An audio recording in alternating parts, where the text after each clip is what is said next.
명절에 가장 중요한 날이 마지막 날에 예수께서 일어서서 큰 소리로 말씀하셨다. 목마른 사람은 다 나에게로 와서 마셔라. 나를 믿는 사람은 성경이 말한 바와 같이 그의 배에서 생수가 강물처럼 흘러나올 것이다. 이것은 예수를 믿은 사람이 받게 될 성령을 가리켜서 하신 말씀이다. 아멘. 오늘 본문 말씀은 예수님께서 초막절을 예루살렘에서 보내시면서 하신 말씀이죠. 예수님은 이처럼 이스라엘이 구약 성경에서 말씀하고 있는 절기에 따라서 예수님께서 사람들에게 가르침을 주신 그런 맥락 속에서 예수님께서 이런 말씀을 하셨습니다. 초막절이 배경입니다. 예수님은 초막절뿐만 아니라 유월절도 배경으로 해서 가르침을 주시고 또 이적도 행하시고 하셨습니다. 유월절을 배경으로 해서 오병이어 이적이 일어났지요.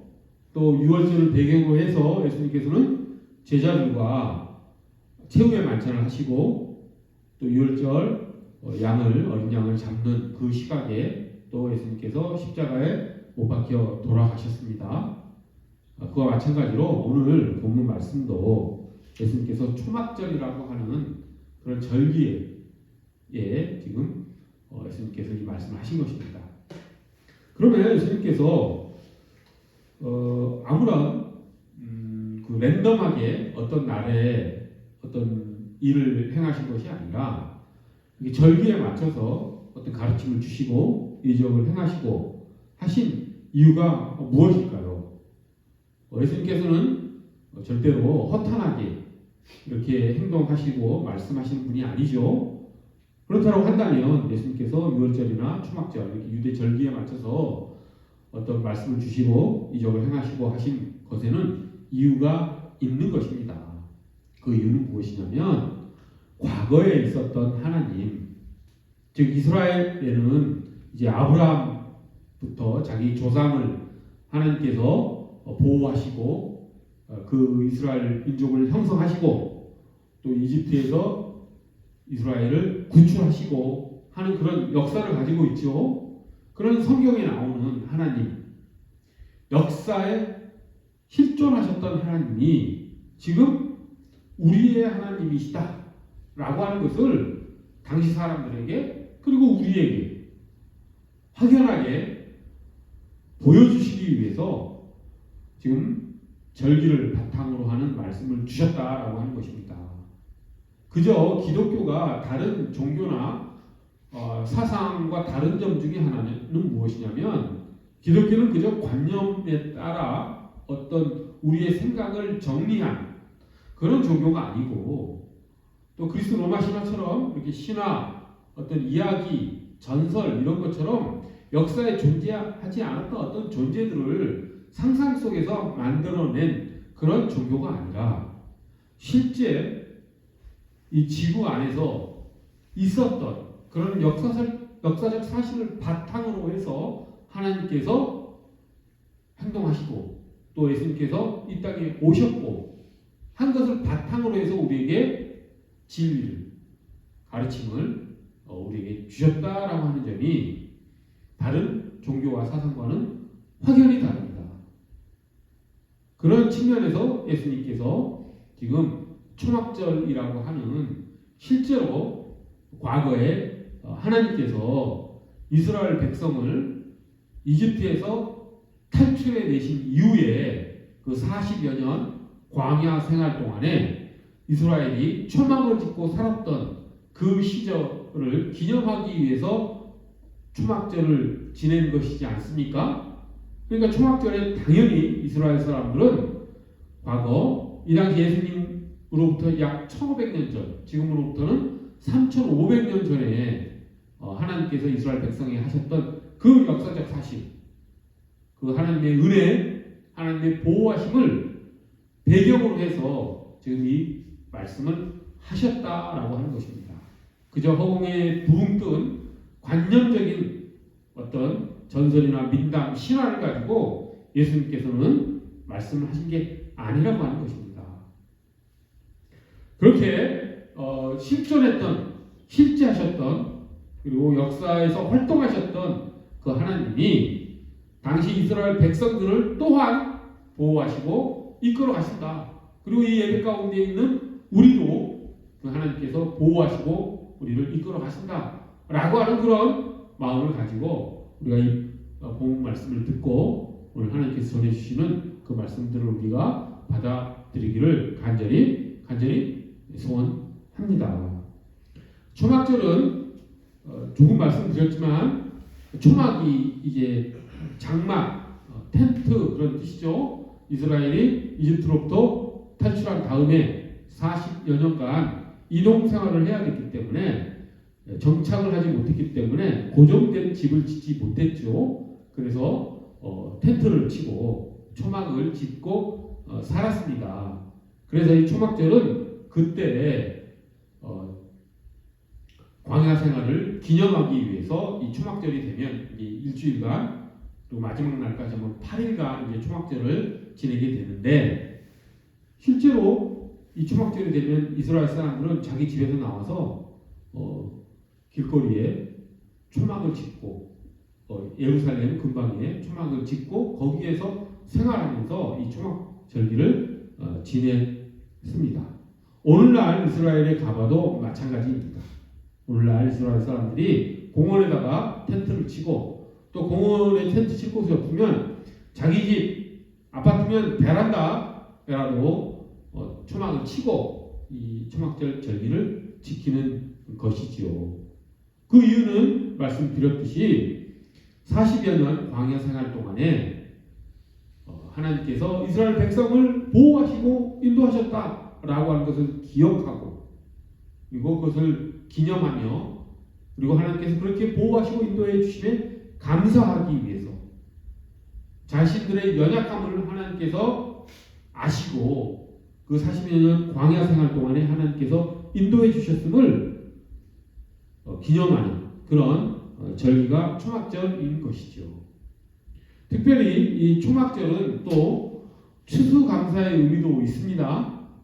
이때가 오늘날 우리나라 이제 달력으로 치면은 9월, 10월 경에 이 초막절을 지내게 되는데 이때가 이제 수확의 계절이지 않습니까?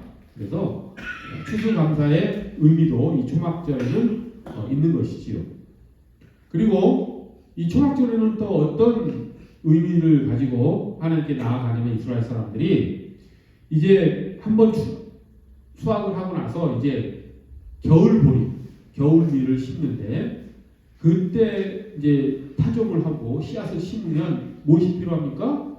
비가 내리기를 바라는 것이죠. 그래서 하나님께 이 초막절기를 지내면서 하늘에서 비가 내리기를 하나님께서 비를 내려주시기를 간구하는 그런 절기이기도 합니다. 그런데 또 이 비와 관련돼서 이 물과 관련돼서 이 초막절은 어떤 의미가 또 있냐면 하나님께서 광야 생활을 하는데 이스라엘이 물이 없어서 거기가 광야이다 보니까 물이 없는 경우가 많았지 않습니까? 물이 없을 때 하나님께서 반석에서 물을 내서 이스라엘 백성에게 물을 공급해 주셨죠. 그걸 또 기념하는 절기이기도 합니다. 여러모로 하나님께서 이스라엘 백성들을 보호하시고 이끌어 주셨던 그런 것들을 기념하는 그런 절기인 것이죠. 그래서 초막절에는 매일 그 예루살렘 밑에 있는 실로암이라고 하는 연못에 가서 제사장들이 물을 떠다가 금 주전자에다가 물을 떠다가 성전 안으로 들어와서 제단에다가 물을 붓는 의식을 합니다. 매일마다 합니다. 물을 부을 때 이제 시편을 찬양하고 사람들이 호산나를 외치고 하면서 하나님께서 물을 공급해 주셨던 것에 대해 감사하면서 또 누가 보리를 파종하는데 비가 내리기를 또 하나님께 간구하면서 그런 의식을 행했던 것이죠. 그러니까 물과 이 초막절은 아주 밀접한 관련이 있는 것입니다. 물이 여러 가지 의미가 있죠.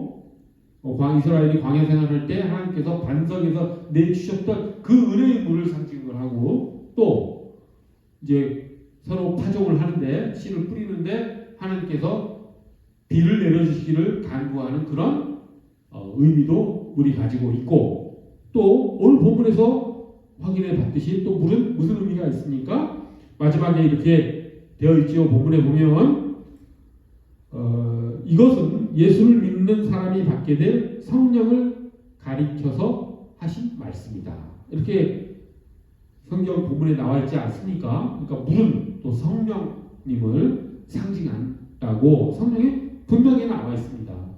그러니까 예수님께서 지금 이 본문 말씀을 하신 것은 정말 아주 많은 아주 다층적인 상징을 포함하고 있는 그런 심오한 그런 말씀이신 것이죠. 그런 것을 바탕으로 해서 우리가 이 본문 말씀을 잘 받아들이고 그 말씀을 우리의 삶 가운데 잘 적용되고 우리가 그 삶을 살아내기를 간절히 소원합니다. 다시 한번 이 본문 말씀을 우리가 예수님께서 선포하신 말씀만 살펴보면 예수님께서 이렇게 말씀하시죠. 목마른 사람은 다 나에게로 와서 마셔라.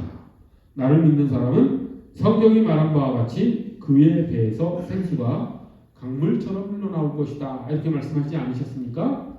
아주 놀라운 말씀이죠. 이 말씀에도 오늘 제가 초막절을 배경으로 예수님께서 이 말씀을 하셨다라고 하는 그것과 좀 관련돼서 생각을 해보면은 이 말씀 안에 정말 깊은 의미들이 들어가 있다라는 거 하는 것을 우리가 좀 감각적으로 느낌적으로 우리가 알 수가 있죠. 그래서 그런 의미들을 우리가 하나하나 살펴보는 그런 시간이 되기를 원합니다. 자, 예수님의 약속 무엇이었습니까?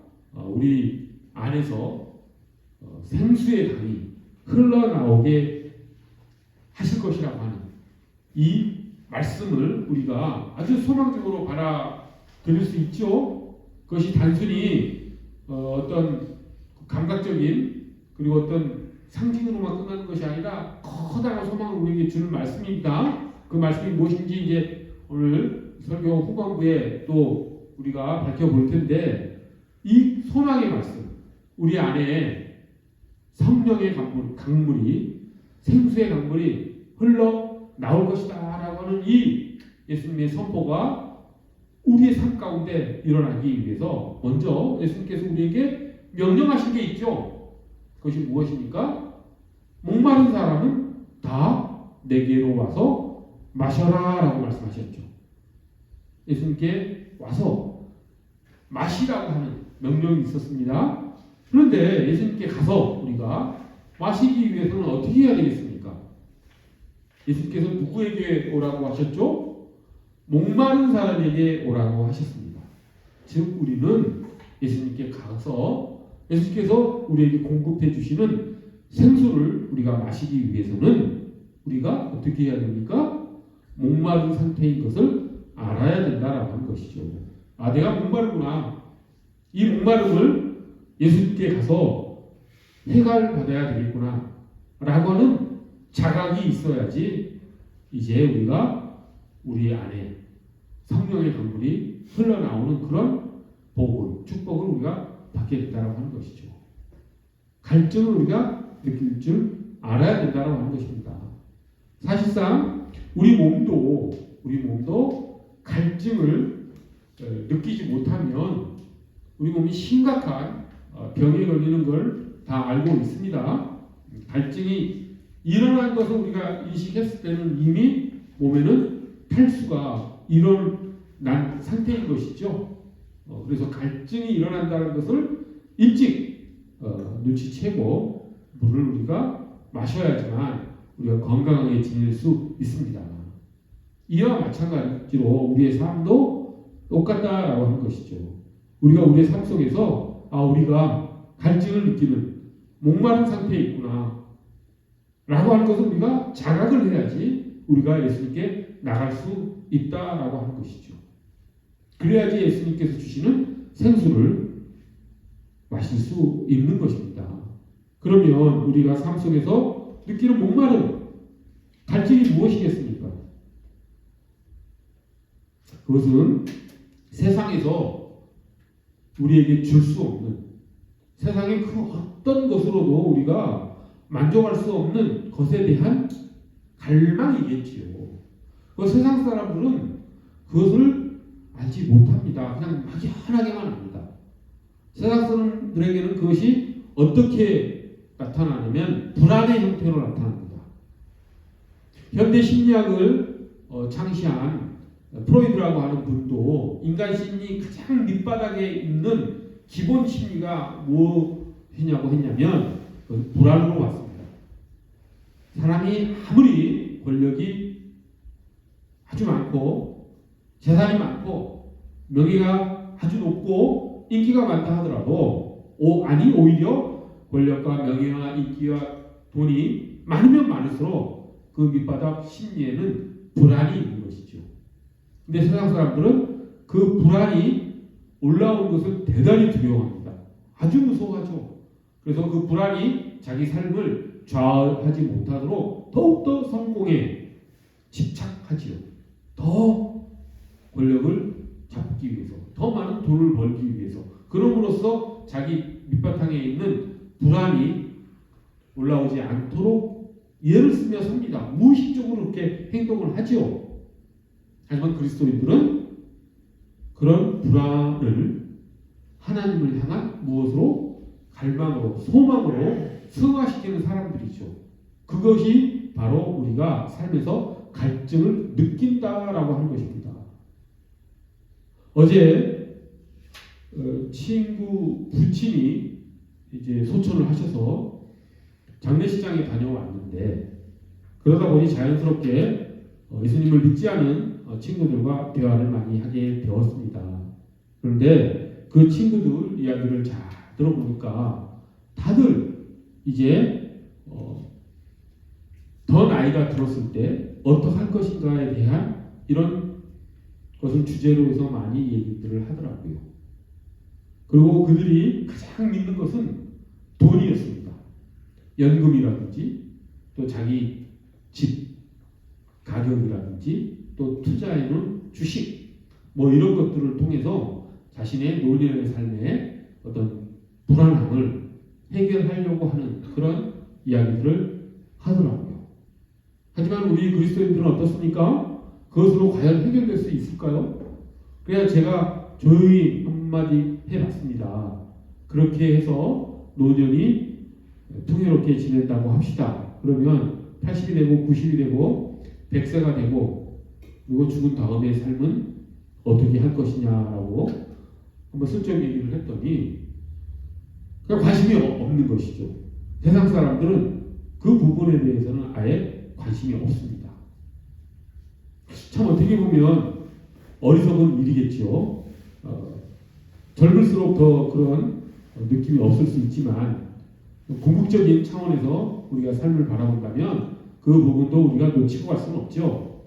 하지만 기독교는 그런 죽은 다음에 세상에 대해서만 이야기하는 종교가 아니죠. 우리가 살아가면서 현재 속에서 그 미래의 그 평화를 맛보며 사는 사람 아닙니까? 현재 우리 가운데 일어나는 불안을 예수 그리스도의 사랑과 은혜로 우리가 충만하게 하며 살아가는 사람들 아니겠습니까? 그렇기 때문에 우리는 예수님께 나아가 예수님께서 주시는 생수를 마실 수 있는 것이죠. 세상 사람들은 갈망하지 않는 진리에 대한 것을 우리는 갈망한다라고 하는 것입니다.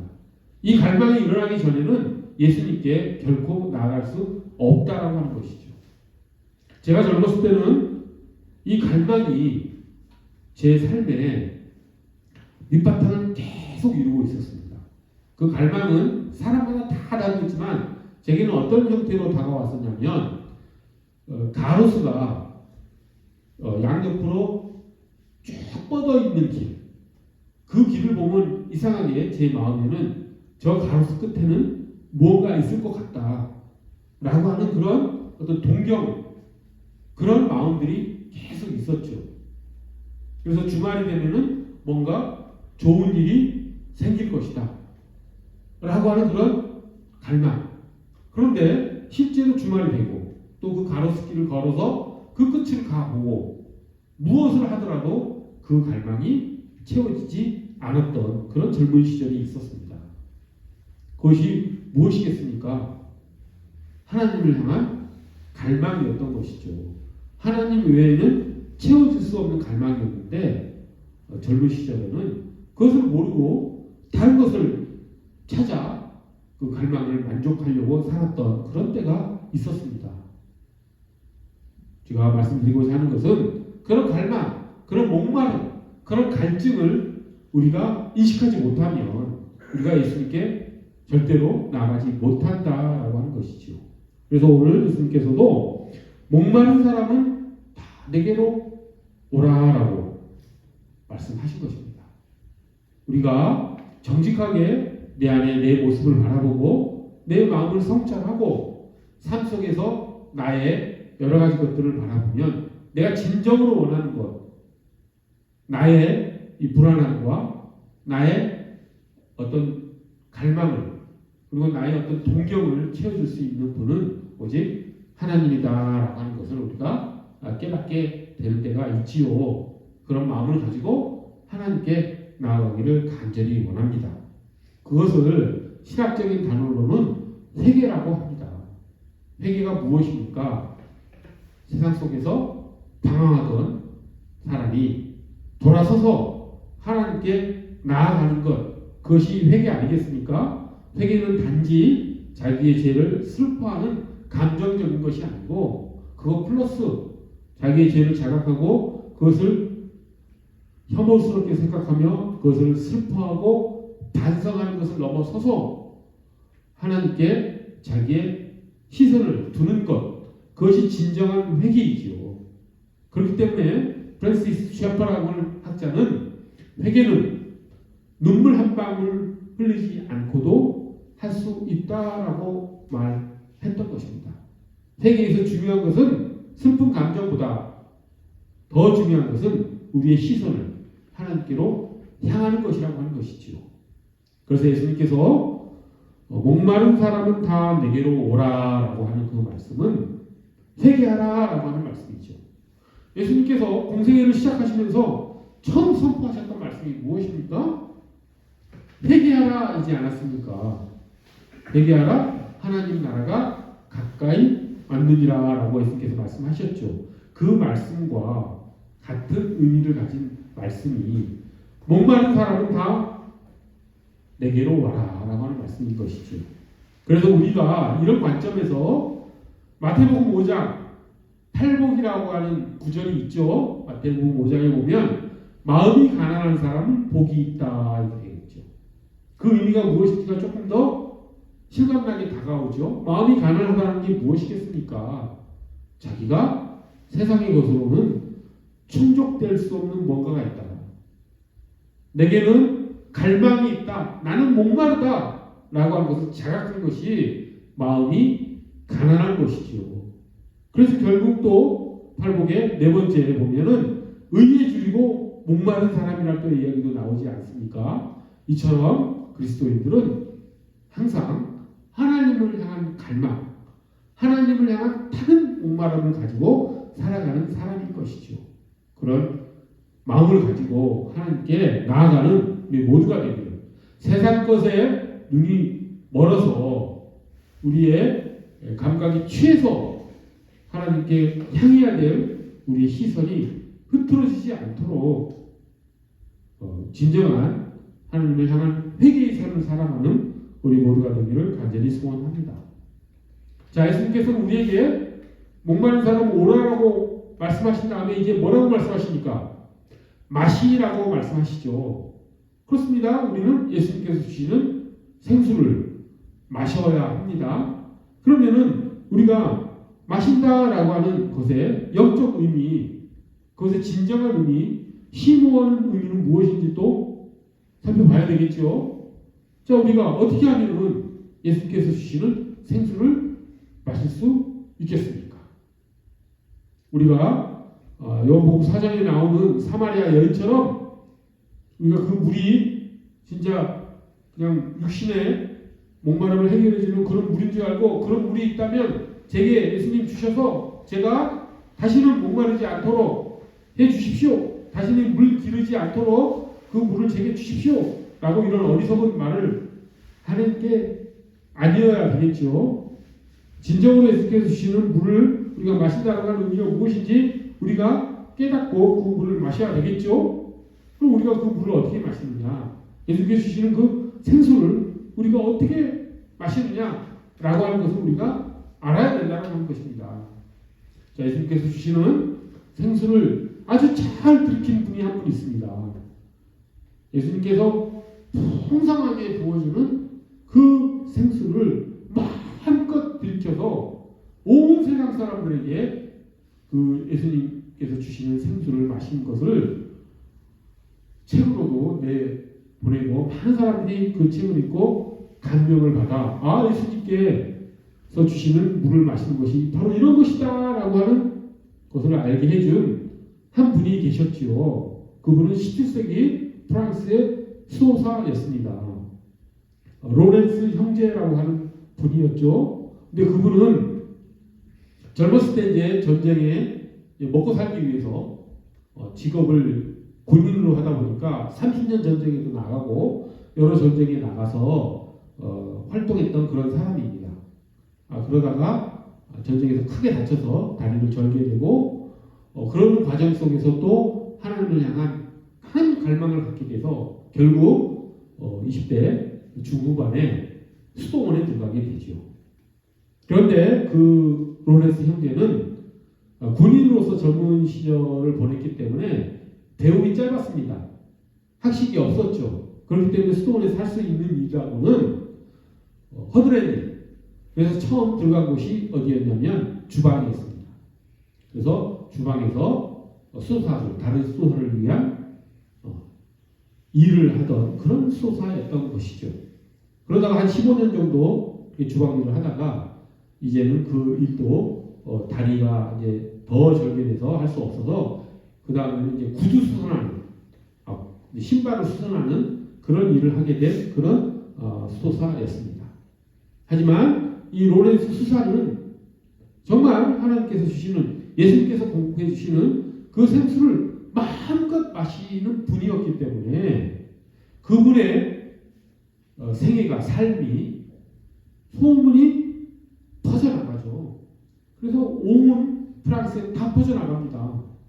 그래서 당시 이제 나중에 추기경이 되는 어떤 분이 그 이야기를 듣고 그 로렌스 형제와 인터뷰를 하게 되고 그를 바탕으로 또 책을 이제 로렌스 형제가 죽은 다음에 발간하게 되는 것이죠.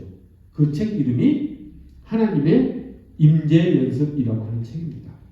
오늘날도 스테디셀러로서 많은 기독교인들이 읽고 있지요. 그 책의 내용은 한마디로 얘기하면은 하나님의 임재를 항상 느끼며 살아가는 그런 것을 로렌스 형제가 그 수호사님이 자기가 경험을 바탕으로 기록한 그런 책이죠. 어렵지 않습니다. 무슨 일을 하든지 자기가 계란 후라이를 뒤집는 일을 하는 그런 아주 단순하고 그런 일상적인 일을 하더라도 하나님을 사랑하는 마음으로 하나님이 지금 나와 함께 계신다는 생각으로 그 일에 최선을 다하고 하나님과 매 순간 대화하면서 살아갔던 그런 경험들을 기록한 책입니다. 아주 간단합니다.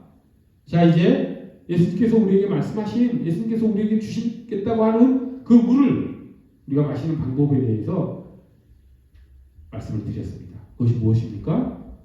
코람데오이지요. 코람데오, 하나님 앞에서 살아가는 삶, 하나님의 임재 가운데 살아가는 삶. 그런데 그 하나님의 임재 가운데 살아가는 삶이 아주 쉽지만 참으로 어렵습니다. 늘상 하나님과 대화하는 삶을 살아가는 것이 하나님의 임재 속에서 살아가는 삶이지요. 그래서 아침에 눈을 뜨자마자 꿈속에서도 하나님과 대화하면 좋겠지만 또 그러지 못할 경우에는 일어나면 우리가 어떻게 하루를 시작하면 좋겠습니까? 예수님과 인사하면서 하루를 시작하는 것이겠죠. 그리고 세수하고 양치하고 하는 그 모든 일 가운데에서도 하나님께 함께 할 수 있는 것이죠. 우리가 씻기도 하는 것은 그러므로 아주 유익한, 우리가 예수님이 주시는 물을 공급받는 아주 유익한 그런 기도이겠죠. 식기도, 식사하기 전에 예수님께 드리는 기도, 얼마나 좋은 하나님의 임재 가운데 살아가는 삶인지 모르겠습니다. 근데 그것이 식사하기 전에만 하는 것이 아니라 모든 일에 다 적용하면 예수님께서 우리에게 주시는 생수를 우리가 마음껏 마실 수 있다라고 하는 것이죠. 이보다 더 쉬운 그런 신앙생활이 어디 있습니까? 그렇게 살면 됩니다. 쉽지만 가장 심오하고 또 은근히 어렵고 잘 되지 않는 그런 삶이죠. 하나님의 임재 가운데 살아가는 삶, 코람데오의 삶, 그것이 예수님께서 우리에게 공급해 주시는 생수를 마음껏 들이키면서 살아가는 삶을 우리 모두가 경험하면서 점점 더 하나님의 임재 속에서 살아가는 진실한 그리스도인들이 되기를 간절히 소원합니다. 자, 하나님의 말씀이, 예수님의 말씀이 여기서 멈춘 게 아니죠. 자, 그렇게 우리가 하나님의 임재 가운데 예수님께서 공급해 주시는 물을 마시고 살아가면 이제 어떻게 됩니까? 그 생수가, 예수님께서 주시는 그 생수가 우리 안에서 강물처럼 흘러나올 것이라고 말씀하십니다. 우리 안에 있는 생수, 그 생수가 우리 몸 안에서 흐른다라고 하는 것이죠. 그리고 본문에 그 뒤에 이렇게 말을 하죠. 그 생수의 정체가 무엇이라고 말했습니까? 본문에서 성령을 가리켜서 하신 말씀이다라고 본문에서 말씀하고 있죠. 그러니까 예수님께서 주시는 그 생수가 우리 몸 안에 흐르게 되는데 그 생수는 성령 하나님이시라고 하는 것이죠. 자, 이렇게 우리가 하나님의 임재 가운데 코람데오의 삶을 살면 우리는 더욱더 우리 안에 계시는 성령 하나님을 더 감각적으로, 그 다음에 영적으로 우리가 느끼면서 살아갈 수 있다라고 하는 것이죠. 자, 모든 그리스도인들은 누구라도 할 것 없이 초신자이든 더 깊은 연륜 가진 그리스도인들 관계없이 그리스도인들의 몸 안에는 누가 계십니까? 성령님이 계시죠. 자, 그런데 우리가 성령님을 잘 느끼지 못하는 이유가 무엇입니까? 분명히 성경에서 모든 그리스도인들의 몸 안에는 성령님이 계시는데 우리의 삶을 돌아볼 때 정직하게 고백하자면 성령님이 우리 안에 계시다는 것을 느끼지 못할 때가 참 많지요. 그 이유가 무엇입니까? 그것은 성령님이 너무 우리와 가까이 계시기 때문에 그렇습니다. 영이라고 하는 것은 만져지지 않고 눈으로 보이지 않죠. 근데 그 영이, 성령님이 영이지 않습니까? 우리 마음속에 들어왔기 때문에 우리는 느끼지 못하죠. 그러니까 너무 우리의 영과 성령님의 영이 가까이 있기 때문에 느끼지 못하는 것입니다. 그래서 우리 몸이 되게 중요한 거죠. 제가 타인을 인식할 수 있는 것은 그 타인에게 몸이 있기 때문에 그 타인을 인식할 수 있지 않습니까? 어린아이에게 의식이 생기는 것도 타인의 존재를 깨달은 이후부터 그런 의식이 생기는 것과 마찬가지로 이 사람의 심리도 타인에게 몸이 있기 때문에 그런 관계가 형성이 되는 것이고 사회적 의식이 생기는 것과 마찬가지로 성령 하나님도 이제 우리가 하나님의 임재 가운데 살아가는 삶, 코람데오의 삶을 살아가다 보면 너무 가까이 계신 그 성령 하나님이 이제는 감각적으로 느껴지면서 성령님의 음성이 점점 더 분명하게 들리기 시작한다라고 하는 것이죠. 그래서 이제 신비 어떤 체험을 한 그런 높은 크리스찬들, 성인이라고 얘기하죠. 그런 분들은 실제로 성령님의 움직임이 몸의 감각으로 느끼는 분들도 있습니다.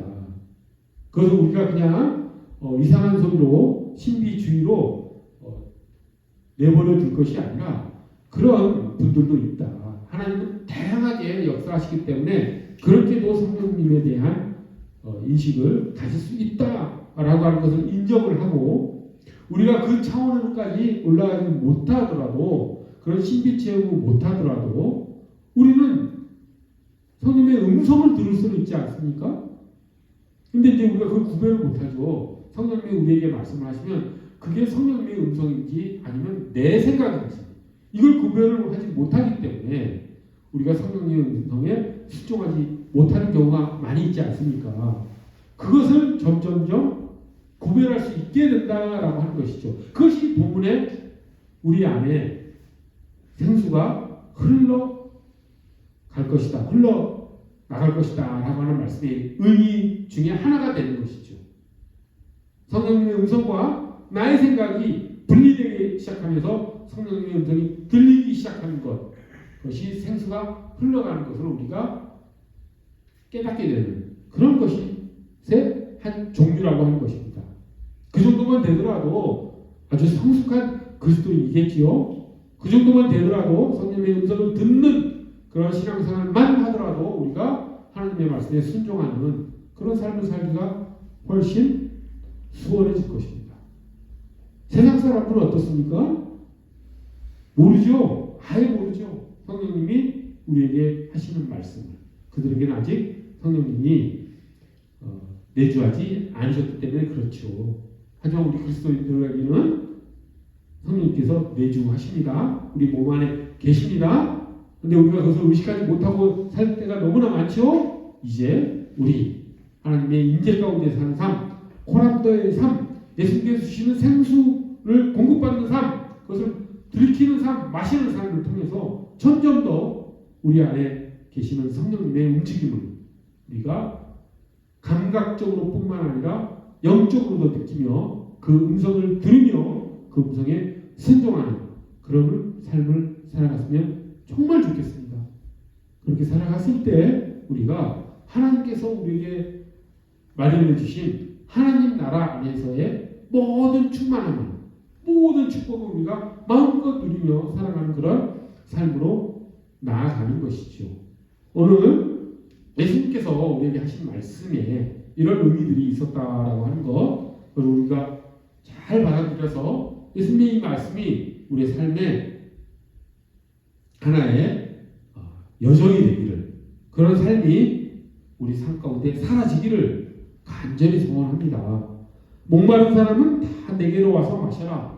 나를 믿는 사람은 성경이 말한 바와 같이 그의 배에서 생수가 강물처럼 흘러나올 것이다 라고 하는 그 말씀이 우리 삶 가운데 이루어지기를, 성취되기를 간절히 소원합니다. 그러기 위해서 우리가 목마르다는 것을 인식하고, 즉 회개하는 삶을 통해서 예수께서 주시는 그 생수를 풍성하게 공급받는, 즉 하나님의 임재 가운데 살아가는 코란도의 삶을 사는, 그럼으로써 성령님의 음성을, 성령님께서 우리 안에서 움직이시는 그것을 우리가 느끼며 그분이 이끄시는 대로 우리가 순종하며 살아가는 우리 모두가 되기를 간절히 소원합니다.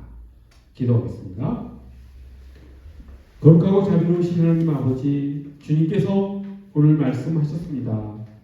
주님, 저희가 목마름을 알게 하시고 그 목마름을 들고 예수님께 나아가 예수께서 주시는 그 생수를 마음껏 마실 수 있도록 저희를 인도하여 주시옵소서. 저희 안에 역사하시는 성령 하나님의 그 생수와 같은 그 인도하심이 우리가 깨닫고 순종함으로 성령님의 인도하심을 따라 나아가는 우리 모두가 되도록 주님께서 이끌어 주시옵소서. 감사드리며 귀하신 예수 그리스도 이름 받들어 기도 드립니다.